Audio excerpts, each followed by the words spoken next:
AC machine 1-এর একটি অধ্যায় voltage রেগুলেশনের math রয়েছে। তো আমরা আজকে একটা ম্যাথ করব। এখানে এই ম্যাথের গিভেন ডেটা হচ্ছে প্রাইমারি ভোল্টেজ দেওয়া আছে 2300 voltage, secondary voltage 230 voltage, primary resistance 0.8, primary reactance 3.2 ohm, secondary resistance 0.009 এবং সেকেন্ডারি রিঅ্যাকট্যান্স 0.03। আমাদের বের করতে হবে at unity power factor voltage regulation, at 8.8 lagging power factor voltage regulation, at 0.866 leading power factor voltage regulation। তো আমরা বইয়ের নিয়মের বাইরে অন্য একটা নিয়মে অঙ্ক করব, সেটা হচ্ছে ভোল্টেজ ড্রপের মাধ্যমে ভোল্টেজ রেগুলেশন নির্ণয়। ঠিক আছে, আমাদের উত্তর বইয়ের সাথে মিলবে কিন্তু নিয়মটা আলাদা থাকবে। তো আমাদের এই নিয়মে অঙ্ক করতে হলে আমাদের যে জিনিসটা লাগবে সেটা প্রথমে হচ্ছে ভোল্টেজ রেশিও। ঠিক আছে, আমরা রেশিও এ ইকুয়াল টু জানি ইপি বাই ইএস। ইপি আমাদের দেওয়া আছে 2300 আর ইএস দেওয়া আছে 230। তাহলে আমাদের এর মান হচ্ছে 10। ঠিক আছে, তারপরে আমাদের যেহেতু আমাদের রেজিস্ট্যান্স প্রাইমারি আছে সেকেন্ডারি আছে, এই জন্য আমরা প্রাইমারি রেজিস্ট্যান্সটা মানে হাই সাইডের সমতুল্য রেজিস্ট্যান্সটা নেব। ঠিক আছে, আর ই প্রাইম ইকুয়াল টু আমরা জানি আর টি প্লাস আর এস ইন্টু এই স্কোয়ার। তাহলে পরে এখানে আমরা যদি মান বসাই তাহলে আর টি এর মান আমাদের 0.8 যোগ আর এস এর মান 0.009 গুণিত এই স্কোয়ার মানে 10-এর উপরে স্কোয়ার। তাহলে আমাদের আর ই প্রাইমের মান বের হচ্ছে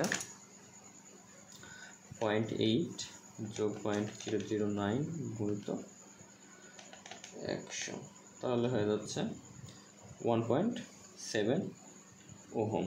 ঠিক আছে, এখন আমরা বের করব এক্স ই প্রাইমের মান। X E prime equal to high সাইডের সমতুল্য সার্কিট, তাহলে X P plus X S into A square. তাহলে পরে এক্সি এর মান কত? এক্সি এর মান আমাদের এক্সপি এর মান হচ্ছে 3.2 যোগ এক্সএস এর মান হচ্ছে 0.03 গুণিত 10-এর উপর স্কোয়ার অর্থাৎ 100। তাহলে আমরা এটা ইকুয়াল করলে হচ্ছে 3.2 প্লাস 0.03 গুণিত 10-এর উপর স্কোয়ার, তাহলে হচ্ছে আমাদের 6.2 ওহম। ঠিক আছে, এখন আমাদের লাগবে এখানে একটা ডেটা আমাদের নেওয়া হয়নি, সেটা হচ্ছে এখানে আমাদের পাওয়ার দেওয়া আছে। পাওয়ার ইকুয়াল টু দেওয়া আছে 25 কেভিএ। ঠিক আছে, পাওয়ার দেওয়া আছে 25 কেভিএ। এখান থেকে আমাদের কারেন্ট নির্ণয় করতে পারবো। এখন কেভিএ এটা হচ্ছে রিঅ্যাক্টিভ পাওয়ার, আপাত পাওয়ারের একক। ঠিক আছে, আপাত পাওয়ার ইকুয়াল টু হচ্ছে ভিআই। তাহলে পরে এখানে পাওয়ার দেওয়া আছে 25 কেভিএ এবং প্রাইমারি ভোল্টেজ নিয়ে যদি আমরা কাজ করি তাহলে পরে আমাদের এখানে আইয়ের মানটা বের হয়ে যাবে। তাহলে আই ইকুয়াল টু আমাদের হচ্ছে পি ডিভাইডেড ভি।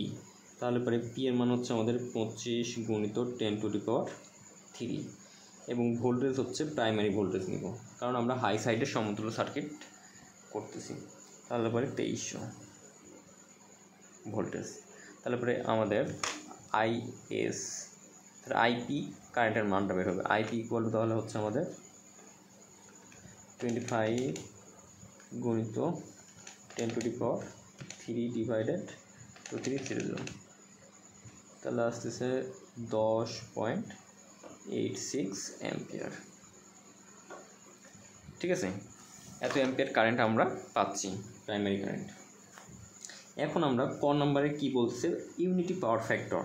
এখন এই অবস্থায় আমাদের ভোল্টেজ রেগুলেশন, তাহলে পরে আমাদের উত্তর শুরু হচ্ছে কয়ের উত্তর এখান থেকে।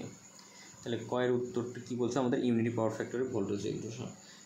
তাহলে পরে আমাদের ইউনিটি পাওয়ার ফ্যাক্টর মানে কি, cos θ ইকুয়াল টু 1 ইউনিটি অর্থাৎ কস থিটা ইকুয়াল টু হচ্ছে 1। তাহলে পরে আমাদের সাইন থিটার মান কত? তাহলে সাইন থিটার মান ইকুয়াল টু হবে 0, কারণ কস 90 ডিগ্রির মান কস হচ্ছে 0 ডিগ্রির মান হচ্ছে 1। তাহলে পরে সাইন 0 ডিগ্রির মান কত? সাইন 0 ডিগ্রির মান হচ্ছে 0। তাহলে কস থিটা যখন ইউনিটি অর্থাৎ 1, তখন সাইন থিটা ইকুয়াল টু 0। এখন এই অবস্থায় আমরা যদি এখন ভোল্টেজ ড্রপ নির্ণয় করি, ঠিক আছে? এখন voltage drop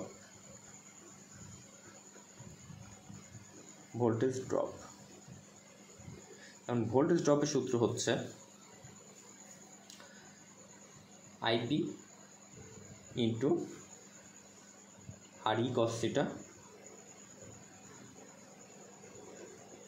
plus XE sine theta, ঠিক আছে? এটা আমাদের ভোল্টেজ ড্রপের সূত্র। তাহলে পরে এখানে আইপি এর মান আমরা বের করছি 10.86, এখানে আর ই এর মান আমরা বের করছি 1.7 ইন্টু কস থিটার মান হচ্ছে 1 প্লাস এক্সি সাইন থিটা। এখন সাইন থিটার মান 0, অর্থাৎ এক্সি এর মানও 0 হয়ে যাচ্ছে। জাস্ট আমাদের এখানে ইকুয়াল ব্র্যাকেট ক্লোজ করলেই হয়ে যাচ্ছে। তাহলে পরে এই মানটা আমাদের কত হচ্ছে? 10.86 গুণিত 1.7, তাহলে আমাদের হচ্ছে 18.462 ভোল্ট। এখন ভোল্টেজ ড্রপ আমাদের বের হয়ে গেল। এখন ভোল্টেজ রেগুলেশন অর্থাৎ ইউনিটি অবস্থায় ভোল্টেজ রেগুলেশন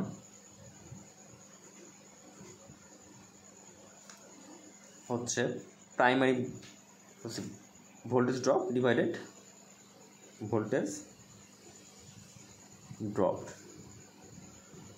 ডিভাইডেড হচ্ছে প্রাইমারি ভোল্টেজ ভিপি। তাহলে ভোল্টেজ ড্রপ আমাদের বের হয়েছে 18.462 ডিভাইডেড আমাদের প্রাইমারি ভোল্টেজ হচ্ছে 2300, তার সাথে আমাদের গুণ করতে হবে 100, কারণ আমরা শতকরায় প্রকাশ করব, ঠিক আছে?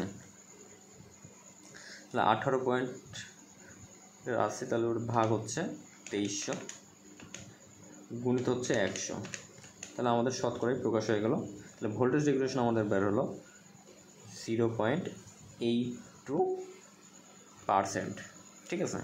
তাহলে আমাদের ইউনিটি অবস্থায় ভোল্টেজ রেগুলেশন বের হলো, ঠিক আছে? এখন আমরা বের করব খ নাম্বার আমার কি বলা আছে? পাওয়ার ফ্যাক্টর 0.8 যখন থাকবে ল্যাগিং, তখন এই অবস্থায় আমাদের তাহলে পরে power factor cos theta equal to 0.8, তাহলে পরে theta equal to cos inverse 1.8, তাহলে আমাদের হচ্ছে 36.869, ঠিক আছে? তাহলে পরে sine theta sine 36.869 equal to কত আসতেছে আমাদের? সাইন 36.869, তাহলে আমাদের আসতেছে 0.599, ঠিক আছে? তাহলে পরে কস থিটার মানও পেলাম, সাইন থিটার মান পেলাম। তাহলে এখন voltage drop VOTACE drop, voltage ড্রপের সূত্র আমাদের IP into R E cos theta plus XE sine theta, ঠিক আছে? তাহলে পরে এখন আমরা মান যদি বসাই, তাহলে পরে আইপি এর মান আমরা বের করে রাখছি 10.86, তাহলে আইপি এর মানটা আমরা এখন বসাই, তাহলে 10.86 কিন্তু আর ই এর মান আমরা বের করে রাখছি, আর ই এর মান 1.7 ইন্টু কস থিটা। এখন কস থিটা আমাদের কত? 0.8 plus sine theta XE sine theta, তাহলে 6.2 এক্সি এর মান গুণ সাইন থিটার মান বের হয়েছে 0.599, তাহলে পরে আমাদের এই অবস্থায় ভোল্টেজ ড্রপ বের হচ্ছে 10.86 গুণিত 1.7 গুণিত 0.8 যোগ 6.2 গুণিত 0.599 ব্র্যাকেট ক্লোজ। তাহলে বের হচ্ছে আমাদের 55.10 ভোল্ট। তাহলে এখন আমরা ভোল্টেজ রেগুলেশনের সূত্র প্রয়োগ করি তাহলে পরে ভোল্টেজ রেগুলেশন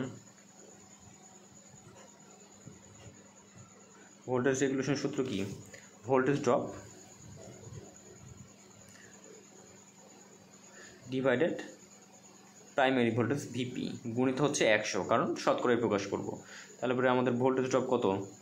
ভোল্টেজ ড্রপ হচ্ছে 55.10 গুণিত হচ্ছে 100 ডিভাইডেড হচ্ছে প্রাইমারি ভোল্টেজ মানে 2300। ঠিক আছে, তাহলে আমরা যদি ক্যালকুলেট করি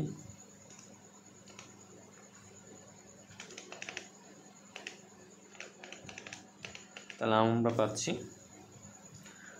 2.39%। তাহলে আমাদের খ নাম্বারে যখন 0.8 ল্যাগিং পাওয়ার ফ্যাক্টর থাকবে তখন আমাদের ভোল্টেজ রেগুলেশন 2.39%।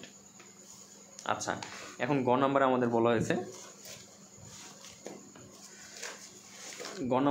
হয়েছে আমাদের পাওয়ার ফ্যাক্টর 0.866 লিডিং। এটা ছিল ল্যাগিং, এখন হবে লিডিং।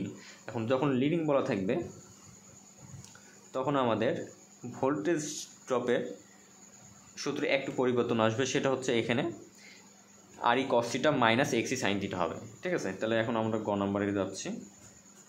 গ নাম্বারে কস থিটার মান আমাদের কত দেওয়া আছে? 0.866।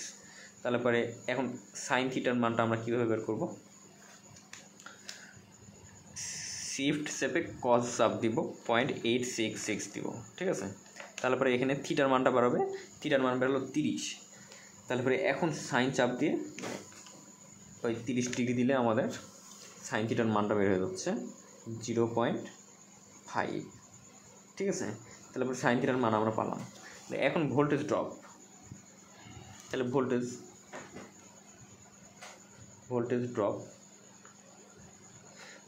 ড্রপের সূত্রটা একটু মাথায় রাখতে হবে। IP into R E prime cos theta minus, কারণ লিডিং হলে মাইনাস হবে, leading into XE prime sine theta. ঠিক আছে, তাহলে পরে এখানে আইপি এর মান আমাদের কত? 10.86। আর ই এর মান কত? আর ই এর মান হচ্ছে 1.7 ইন্টু কস থিটার মান কত? 0.866 মাইনাস এক্সি এর মান 6.2 গুণিত সাইন থিটার মান 0.5। তাহলে আমাদের ভোল্টেজ ড্রপ বের হচ্ছে 10.86 গুণিত হচ্ছে 1.7 গুণিত 0.866 মাইনাস 6.2 গুণিত 0.5। ঠিক আছে, তাহলে আমরা ইকুয়াল চাপ দিলে পাচ্ছি মাইনাস 17.67 ভোল্ট। তাহলে পরে এখন আমাদের ভোল্টেজ রেগুলেশনের সূত্র voltage regulation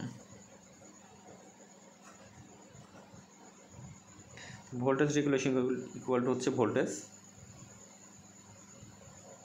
drop divided primary voltage VP, অর্থাৎ প্রাইমারি ভোল্টেজ ইউনিট হচ্ছে 100। তাহলে পরে আমাদের ভোল্টেজ ড্রপ হচ্ছে মাইনাস 17.86 ডিভাইডেড প্রাইমারি ভোল্টেজ 2300 গুণিত কত? 100 শতকরায় প্রকাশ করার জন্য। তাহলে পরে আমরা অ্যান্সার ডিভাইডেড 2300 গুণিত 100, তাহলে আমাদের ভোল্টেজ রেগুলেশন বের হলো মাইনাস 0.76%। ঠিক আছে, এটাই আমাদের উত্তর।